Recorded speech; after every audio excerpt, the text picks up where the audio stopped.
Andrew came home from work one Friday and told me that he didn't have a job anymore. They said it was for operational reasons, and that's legal under the IR laws. Then 2 weeks later, they re-advertised my job for $25,000 less. They really used the laws just to save money. I used to always vote Liberal.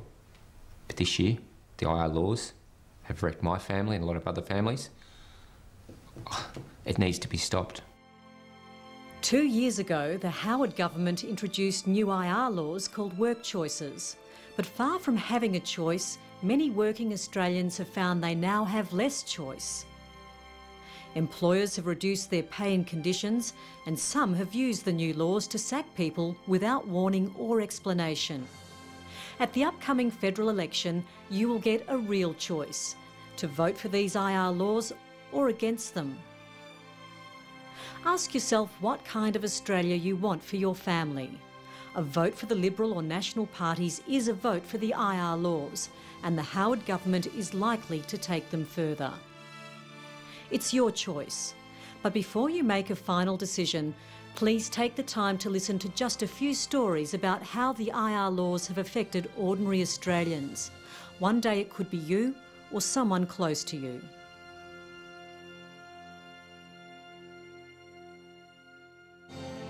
After 34 years of service, I was sacked and then offered my job back with a 30% pay cut. I was sacked by text message. They didn't give me a reason. I refused to sign a contract that cut my pay. The day after the legislation came in, my job was terminated. No redundancy. I worked there for 25 years and it meant nothing. 2 days after these new laws came in, I was sacked and I was told that there's nothing that I could do about it.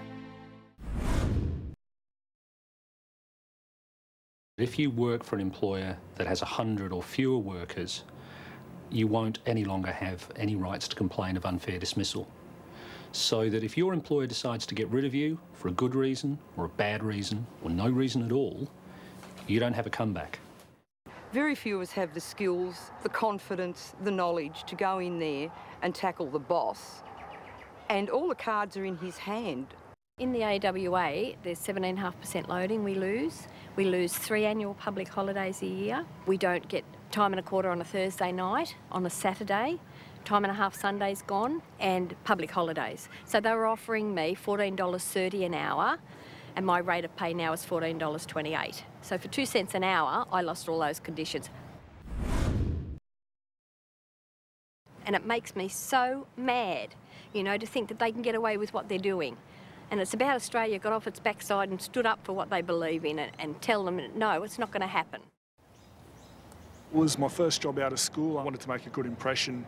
The contract stated that I would be paid a rate of $10.20 an hour with no extra money for any overtime worked. I'd work 45 hours a week, Monday through to Friday. I'd be forced to provide my own superannuation, pay my own taxes. I wasn't entitled to any annual leave, sick days. I didn't have an opportunity to pass up the job. I needed the job and I just signed the contract.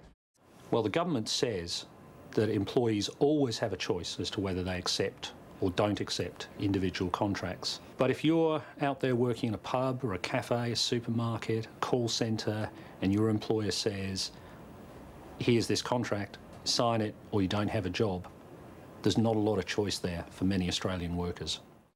We were made redundant, but in the same meeting told that we could be a contractor for $200 less a week. No annual leave, no sick leave, and no superannuation.